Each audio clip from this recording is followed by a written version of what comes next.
Despite releasing only 3 movies in the span of a decade, the Paddington movies have managed to garner major attention and acclaim every time a new one comes out, and that mainly comes down to their ability to capture the simple fun and wholesomeness that everybody loved about the original books, and as I even argued in another video, which you can find a link in the description to, are quite possibly the perfect children's movies in a day and age where such films are few and far between. And today, I'd like to briefly go over each Paddington movie and specifically how the general public took to each one, as well as how objectively good they were. So unlike most ranking videos I do, which are more centered around how I personally felt about them, this one is more about what critics and audiences had to say and how each one impacted pop culture. And spoilers for any of these movies are free game, so in case you haven't seen all 3 films but plan to, you probably shouldn't proceed any further. This will be the only spoiler warning I'll be giving out.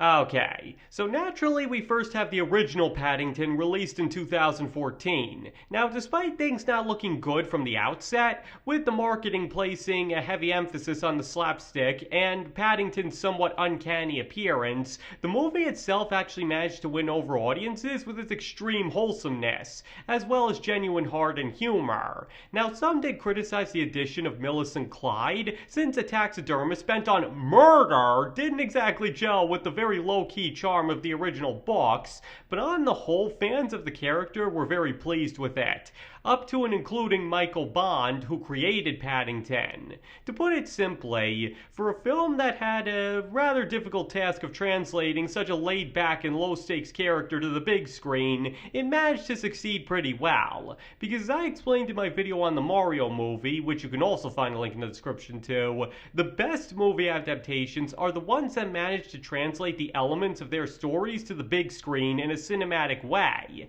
and Paul King was able to pull that off. So even if the results weren't perfect, Paddington still managed to win over most people's hearts and leave them wanting more, which leads us right into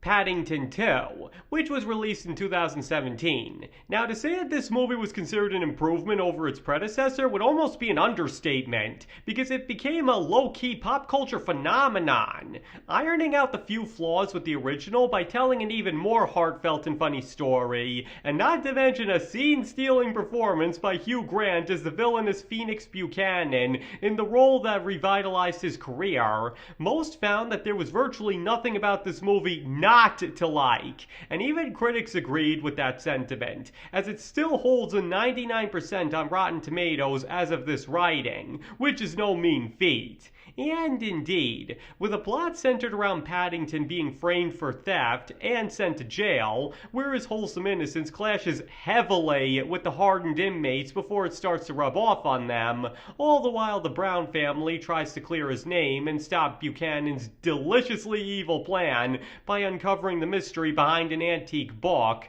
there's something in this movie for everyone, especially because just when it feels like the movie has peaked, it manages to outdo itself until the final frame, where both Paddington and Aunt Lucy get the greatest gift for her 100th birthday they could have asked for.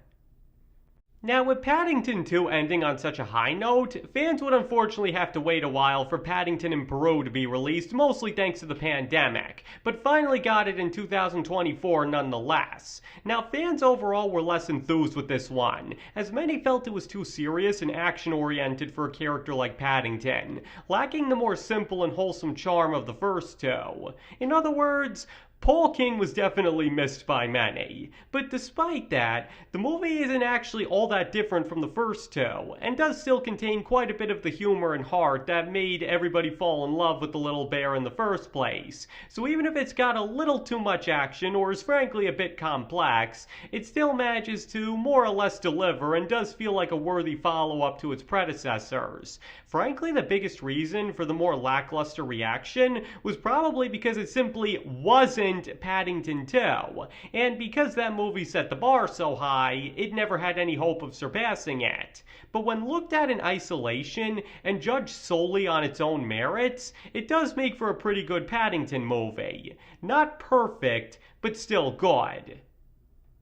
So overall, all three Paddington movies managed to do the iconic bear justice. Now some of them may not do the best job at that, as I just got through saying, but are all still worthy of being the films that brought Paddington to both the big screen and a wider audience nonetheless. Through a combination of Paul King's writing, the perfect cast with dedicated performances no matter who they might be, and the strength of Michael Bond's material and a deep understanding of it to go on, the Paddington Trilogy is one of the few out there that doesn't have a bad entry in it. And most would agree that if any character deserved such a distinction, it would be someone as simple and wholesome as Paddington Bear at that.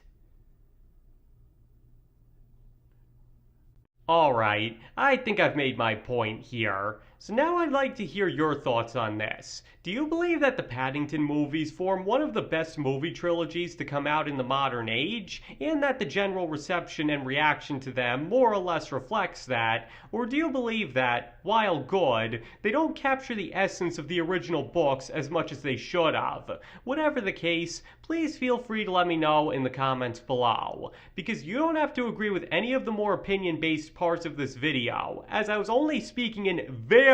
broad terms when it came to audience reception. And if you happen to totally disagree with it, that is completely fine. And thank you all for watching. I very appreciate all of it. And I hope to see you all next time.